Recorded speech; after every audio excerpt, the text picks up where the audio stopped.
What's going on? All you movie lover badasses out there. That Phat Samurai Guy is here with Lady Phatblood. And we're doing this really quick discussion vlog style. No editing. But we really wanted to take some time away to get a chance to talk about Bill and Ted's Face the Music, bruh. and before, we wanted to do this right. We wanted to do it right. So before we watched the third film in the franchise, we revisited, because it's been a long time. At least 20 years. I mean, we do have the first one on Blu-ray, Steelbook, but that was like years ago, when we watched it. Yeah. So I didn't even know we had the Steelbook. You know what? I don't think we watched it. I don't think we watched the Steelbook. So the last time we watched anything would have been on an old DVD. Yeah. We didn't even have Bogus Journey, so we never got around to it. We always meant to buy it, but we just never got around to it. But we ended up rewatching the first two. And just again, an 80s classic, goofy, over the top, hilarious, a lot of fun. Ridiculous premise. Yeah, ridiculous premise. Went all in. Went all in with it. Didn't cut off the balls. Said, fuck it, we're gonna go crazy here. It's the 80s. So it's the 80s, that's right. And we're gonna have fun. So the first one was definitely fun. Revisiting, it is a classic, and we did have a lot of fun with that. Then I was a little bit concerned about Bogus, because it's been so long. Yeah. It's been so long. So I was just kind of like, I remember hearing bad things. I always remember... years ago, when it used to even come on TV. I remember Bogus Journey being bad for some reason. Yeah. I remember I had seen it back in the day, and maybe it's just because I was younger. Right. But I remember Bogus Journey was the bad one. Right. It's fun. It's actually a lot of fun. I actually really enjoyed it. Yeah. It was fucking insane. Yeah. It was bizarre. It wasn't like a carbon copy of the first one, which I really appreciated. A lot of sequels did that back in the day. Yeah. And it was bonkers, and I enjoyed the hell out of it. Yeah. And you like it as about the same, Just right? about as much. Yeah.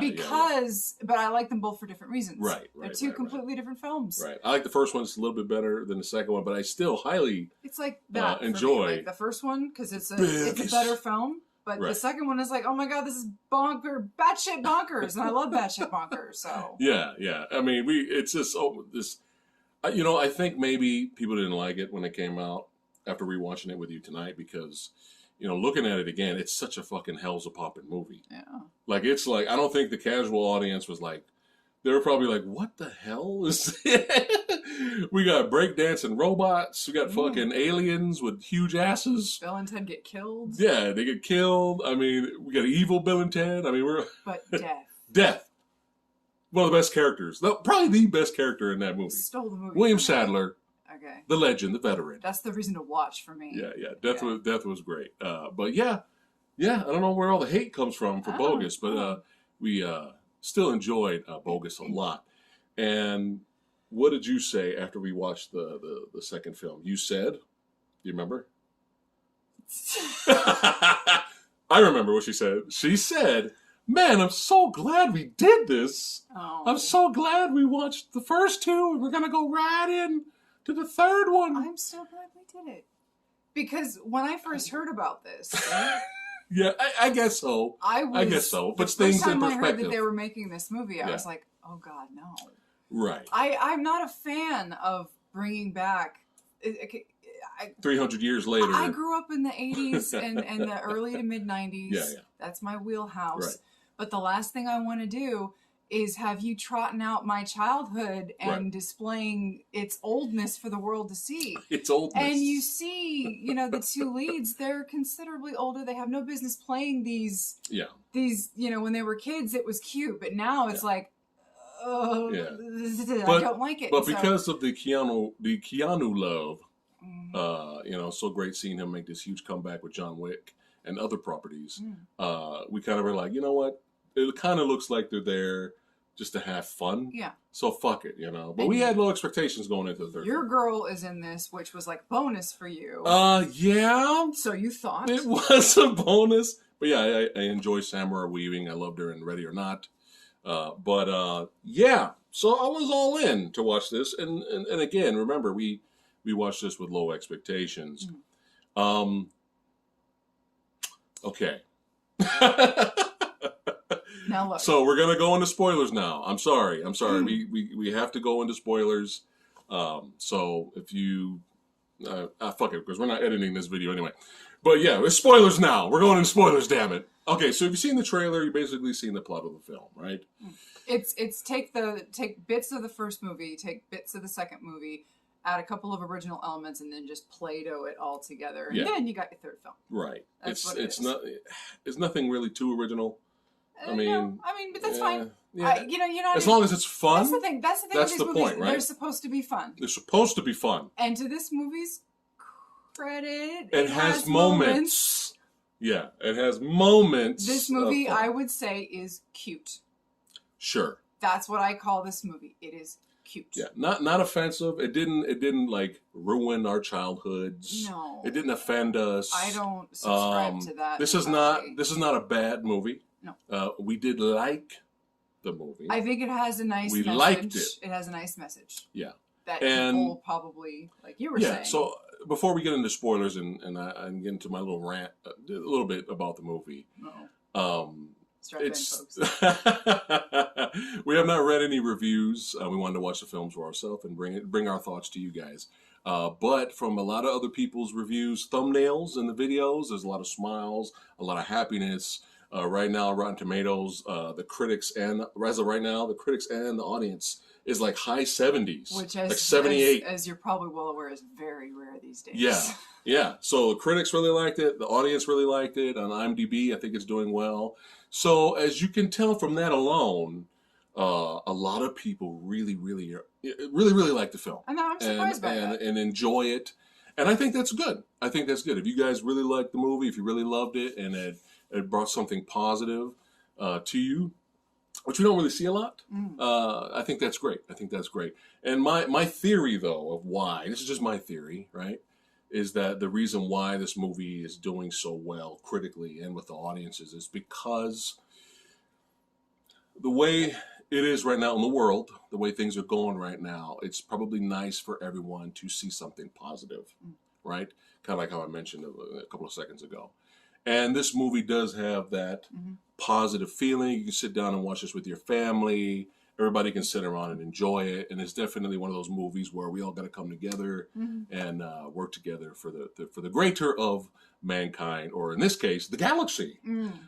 So I think, in my opinion, that's why the ratings are so high for the film, is because people, it's kind of rough right now. And I think people want to, they want to escape. And they want to see something positive and wholesome, and I think that's great. I think that's a good thing, right? But there's still problems with the movie. We still have our issues with it, which we're going to get into it right now. So I want to give a quick, brief plot synopsis before we get into what we like, what we didn't like. It's like I said, you take elements of the first movie, you get your time traveling components. Right. You even got a killer robot in this movie. Who looks like Frieza. Yeah. From Dragon Ball Z. Yeah, exactly. You get elements of the second movie with the killer robots getting sent back in time. You even have Bill and Ted doubles throughout the film. Right. Except they're not robots this time around. Right. I'm going to go out on a limb here. I'm going to call this movie the Rocky V of the franchise. And I like parts of Rocky V. Yeah. Okay. So all right, but I Rocky IV, like Bogus Journey, at the very end, it ended on such a high note. Yeah. We couldn't stop smiling. Yeah. Remember how we couldn't stop smiling in the end credits? We were still smiling. Remember how at the end of Bogus, the second movie, when they played the music and the whole world started to come together and peace started to come about. Sorry, spoilers. That's how the second film ended. Yeah. They saved the world. Never mind. None of that happened. None of that actually happened. They blatantly state that when you see the newsreels in the credits, you see that peace has, there's no more violence, peace is here. Yeah, and peace in the Middle East and all that shit. Everything's great. Yeah. No. No. Actually, none. Nope. Never mind. Shh. No, never mind. Retcon. No. It actually didn't happen that way. The band Rocky has brain damage now. No, really. The band started to decline, and people started to not give a shit anymore. Yeah, and out of nowhere. Reality started to set in, and you know, it's been 25 years of failure. Death and them started fighting, and they sued each other, and they split up, and all that, and you know, none of that actually happened. So they have to create the perfect song again because reality starts to splinter. But with this kind of plot, though, you feel like this would have been the second film. Maybe, yeah. But it's just kind of weird how you ended on such a high note with the second movie, and we're like, no, none of it happened. So they hit the retcon button. Yeah, and it's that all over again. So it's all over again. So, okay, fine. So they're losers. You know, Bill and Ted are losers, and they're old. And 25 years they've later, been spinning their wheels, not progressing in life, and they make it a point several times to say that throughout the film. We even have to deal with marriage counseling lessons throughout our sessions. I used to say throughout. That's the subplot. Yeah. Marriage issues. Which I get it. Like I want to see in a Bill and Ted film. Yeah, I get it. The story has to progress. Even though it didn't really need to. I get it. The story has to progress. But you don't go. I'm sorry, okay? But you don't go from electric boogaloo shrimp from Breaking to Electric Boogaloo. I just like saying Electric Boogaloo and Taco. Okay, shrimp and taco from Breaking. All right, are inside robots, robot suits, you know, doing the popping and the locking and the robot moving. They get created by an alien with a big butt. That's like the smartest alien ever. Station, okay, creates the fucking robots so that Bill and Ted could use those robots played by Electric Boogaloo, right, and Shrimp, and they go fight the evil Bill and Ted that were sent to kill. This was all in the second movie, okay? They go shopping with death. They're walking around with big asses. You have all this crazy shit, right? Boogaloo Shrimp and them, they're at the concert at the end of the movie, all right? They come up to evil Bill and Ted robots, knock their heads off, both of their heads, they get decapitated, they rocket up in the air, and then they punch them through the chest, and then both evil robots blow up in front of a live audience. Okay, all of this is happening in the second movie. Okay, there's a scene where evil Bill and Ted earlier in the movie, they're looking for the love interest, Bill and Ted's love interest, and they find the house and they're like, oh, the house is over there. And then they speed, they're driving in the car, they hit a tree, they both crash through the windshield, through the windows of the house, and then they get up. Like, we're crazy. We're on the top here. We go from that to marriage counseling. Yay! Yay! Yay! Like, really? We waited 25 years for... Bill and Ted can't say I love you to their wives. That's a thing. And that's a big moment by the end of the movie. I just had to get that rant out. I'm sorry. I was sitting over here, like, looking at her like, okay, I'm going to be patient. I'm going to listen to Rufus, the great George Carlin. And what was his line? I'm paraphrasing. Things don't always make sense until the story doesn't always make sense until the end or something like that. Right. It may not always make sense. So I was trusting Rufus. Something like that, yeah. I was trusting Rufus. Yeah.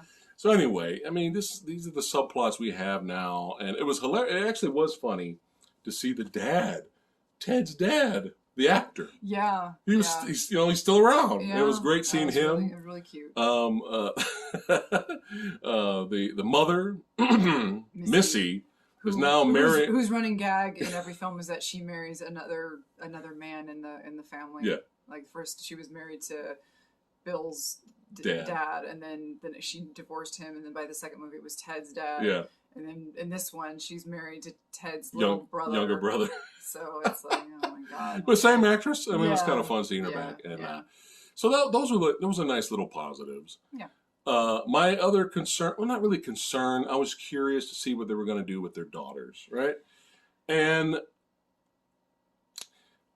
I was disappointed with them. Okay. Because here's the thing. When I totally I in the back of my head I'm like, okay, yeah, the daughters are going to be in here, but I forgot Samara was going to be one of the daughters. Right. I was afraid that they were going to hijack the movie because that's what you do in this day and age. Yeah. You say, fuck the old dudes, get them out of the movie. We need the young crowd. We need the young butts in the seats. We don't care about the old men anymore because it's screw the old men. This is how Hollywood works now. Screw the old men. We don't need them anymore. It's all about their young daughters because it's all about politics now anymore. That's what you do now with movies. Right. Get the women in there. Yeah. That's what they do. Oh, the young crowd. The young crowd. That's what they do now. And I was afraid they were going to totally hijack the movie. Right.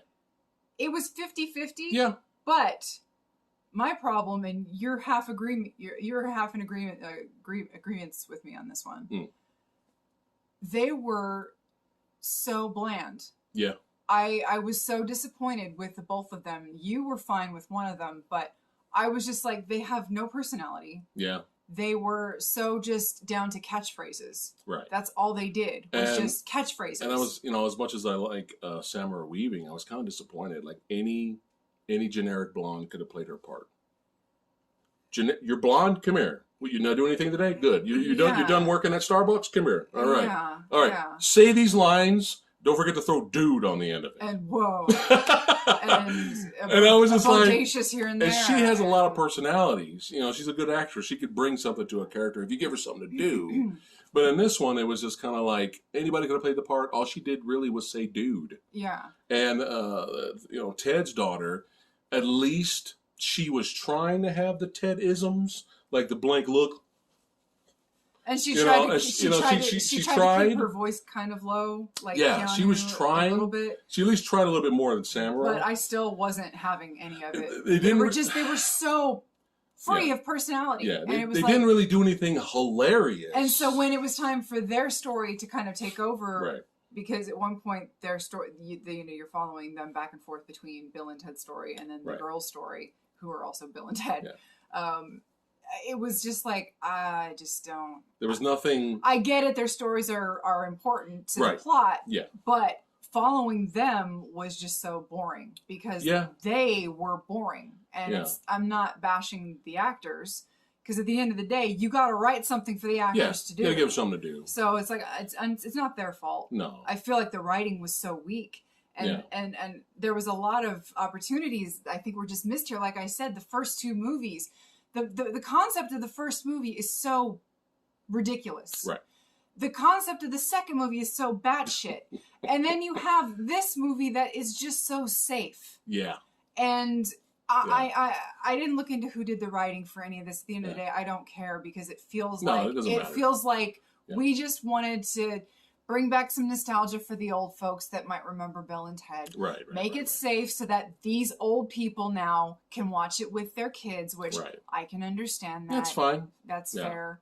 But it doesn't really leave anything for somebody like me who enjoyed the bonkers nature of the first two films. Yeah. You don't really get any of that here. You get some of the fun elements where Bill and Ted are meeting their older counterparts. Right. And I will say that for the most part, every time they meet an older version of themselves, it gets more and more funny. But it doesn't last long enough. No, it doesn't last long enough, and then it stops really quickly. Because basically in this version, it's we need you to write that song. You failed us for 25 years. We need you to write that song, or reality is going to be all fucked up. Mm. We got pyramids appearing in places, and especially, Queen Elizabeth showing up in different places. Yeah. Gandhi and shit. Jesus is popping up. So it's like, they have to, that song that's supposed to bring the world together in the galaxy, they never really did it. So they're like, hey, you guys need to hurry up. Time's running out, you need to hurry up. And they can't write it themselves, so they come up with this brilliant idea. Hey, let's go into the future. Take it from ourselves. And steal it from ourselves. Right. So they go ahead 2 years, meet their two bitter selves in 2 years' time, find out that their wives have left them, and they never figured out the song. And so they go 5 years ahead, same problem, that things are worse now. And then they go like even further ahead. And that's probably my favorite incarnation is the prison. Oh my God, I was dying. I did like the fake British. That was funny. Bill and Ted. Yeah. So, but when it got to fake British though, that's when I was like, okay, here we go. Yeah. All right, movie, here we go. We're gonna go over the top now. Yeah. We're gonna go crazy. We're gonna get more fun. And I was cracking up at them playing those characters, and then I was dying when they got to the prison yard, and you see steroid-infested Bill and Ted. I was dying. I was like, yes, okay, movie. I'm on board, movie. Okay. And then we're done. The prison Bill and Ted was like the closest for me of how it felt for the old style, where it's just like, okay, you've got these two old Bill and Ted dudes in like these insanely ridiculous buff muscle suits. with all these silly tattoos all over them. Ted had excellent tattoo right here. And I forgot. I think it was Wild Stallions. Bill had one on the bottom like too. I don't remember if it was Bodacious on the bottom or something like that. It was ridiculous, but that's like, okay, that's hilarious. Yeah. So, and I was on board then. Yeah. But it was just like after that, we're done. We're done being over the top. Yeah, and the killer robot. The killer robot had potential. He did. Like at first, the way he was acting, like he had some emotion when he was accidentally killing people. He was like, "Oh no!" And I was like, "Okay, we might get some funny stuff here." And then he went from potentially being funny to dead air. Yeah. Dead. Yeah. I'm Clifton, whatever the fuck my name is, or whatever. Was it Dennis? Whatever, Dennis Clifton Frieza. When he was like toward everything that came out of his mouth, from the middle to the end. Yeah. Nothing. No laughter. It was kinda, dead. It was kind of sad. Forced comedy. Like you said, he had potential. It was like, oh, what happened? And I kind of hate to be a Dennis Downer here, but it was kind of a waste of death. It was nice seeing William Sadler. It really was. It was nice seeing him again as Death, but it was kind of like, he shows up like the last third of the film. Yeah, I kind of was hoping he'd be in the movie longer. The scene where him and Bill and Ted are hashing out their stuff kind of went on for too long, and it wasn't that funny. And there was a lot of scenes like that, I was watching it like, okay, cut. Yeah. We're gonna keep going. Yeah. The gag is over. We're keeping cut. Yeah. Cut already. Yeah. There were moments like that. But yeah, when we go from Bill and Ted's adventure to the daughter's adventure, all they're really doing is doing what their fathers did in the first film. They're going around picking up iconic music legends like Jimi Hendrix and Louis Armstrong, Mozart. Yeah. Right. But their journey along the way picking them up was nothing. No. There was nothing funny. It wasn't really. It was just, hey, you want to be in a band? Man, y'all tripping. Right? Yeah. That's how Mozart talked back then. No, it wasn't. I'm just kidding. I'm joking. But it was like, okay, yeah, sure. All right, let's go. Like there was nothing funny or goofy or ridiculous along the way. Like there were some parts that were okay. Yeah. It was okay. But back to the daughters. My issue was a little bit different. My issue was, Samara just being bland. The other girl was bland too, but at least she was trying to do Ted-isms. Mm-hmm. But my issue was, they're 25 years old, guys. They're 25 years old. You know what they're probably doing? They're probably playing TikTok and twerking. Okay? 25-year-olds today are not talking like this. Whoa, totally tubular. Dude, no. Like they don't. That's their dad. That's how their dad. That's their dad's era. That's how they talk. Why are they talking like that? Unless they grew up in the middle of the desert in an RV. Unless that was the case, which it's not, because they show very clearly that these two families live side by side in a gorgeous suburban setting. Yeah. So they clearly live in. Yeah. In the midst of society where everything that we see every day should apply. Right. So, I mean, obviously the movie heavily implies that nitpicking. The movie heavily implies that obviously they take after their fathers, and I get it. Isms. That's the point. Ted, blank look. That's fine. But no 25-year-old woman today is going to be saying totally tubular awesome dude. Okay, I'm just saying. But that's all we gave Samara to do. No Bill-isms. There was nothing. She just said, dude. That was it. Anyway, that's just nitpick, okay? But it was bothering me. I was just like, I was assuming what was going to happen was you had the two old crusty veterans, and now you have the new generation. Totally different music, totally different tastes and likes. And then when they come together on their adventure, that's where the comedy comes from. Because they're from two different eras. No. So. Twerking, TikTok. That's it. Selfies. Anyway. Yeah. It was just kind of, let's get, they end up going to hell. They get out of hell. It seemed like they were in hell a little bit too long. And there was nothing interesting about hell either. No. And that was the bonus for Bogus Journey, was when they go to hell, it's so interesting and creative what hell for them looks like. It's hilarious and memorable. And this is just generic fire and brimstone. They're just shoveling coal. Yeah. And it's just, okay, we're here now. It's now time to leave hell because we have death on our side. And let's go up and go on the bridge and let's get everybody together and do the wibbly wobbly timely wimey plot to save the day, and everybody does their instruments, and it's a feel good moment. Yeah.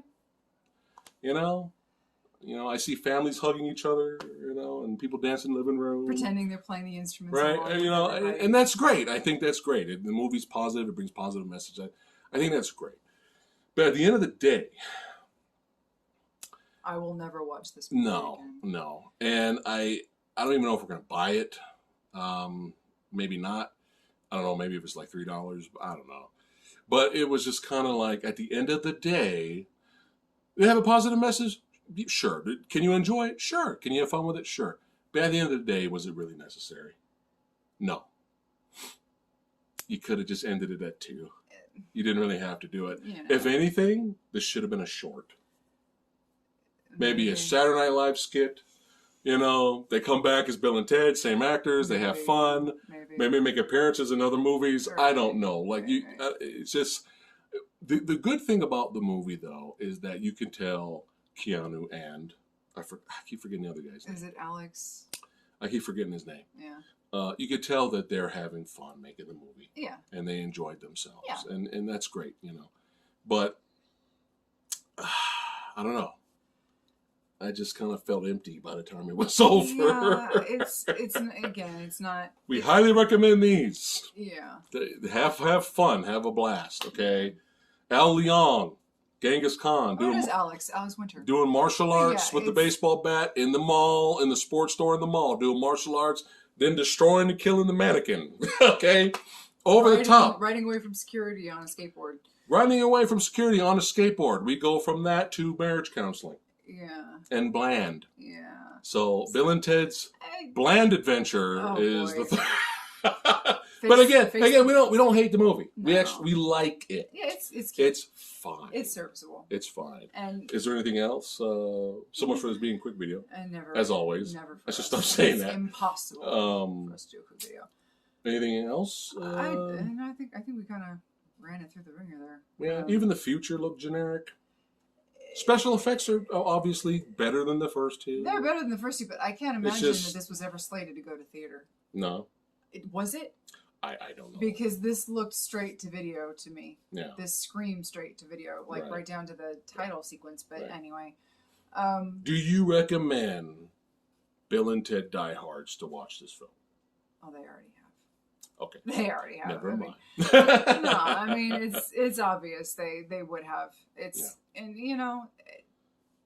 again, it's serviceable. Yeah. And we did, obviously. We don't hate it. We don't hate it. Look at us. We haven't seen either film in like 20 years, and we jumped on it the first chance we could. So obviously, it's one of those things. And I like you said, you've been seeing people apparently react positively to it. So that's great. Obviously, some people are pulling things that we didn't out of it. So I'm glad that it made a lot of people apparently happy. That's good. It's just we're cynical old fart heads that just enjoy anything. Or we recognize what's good and what's bad, and not shill out or sell out. Ooh, them snobby words. I'm just saying. That's pure snob talk. Oh, you heard it here. Us Miami Connection fans, we're snobs. Anyway, so we're going to go ahead and rate the film. God. It is 3 is average on our channel, 3 out of 5. What do you give Bill and Ted Face the Music? I'd give it a 3. A 3. I give it also a 3 as well. Definitely not great, but not a piece of trash. Yeah, this isn't no Terminator or dark shit. It's not that bad. It's not that ruinous. No. It's not that insulting. That movie didn't happen. It didn't happen. All right, let us know in the comments below what you guys thought of Bill and Ted Face the bland. Face the bland. Also, let us know what you think of the first two original fun flicks. What do you think, all you badasses, for watching? Motherfuckers, you guys fucking rock. And we'll see you guys next time. Peace.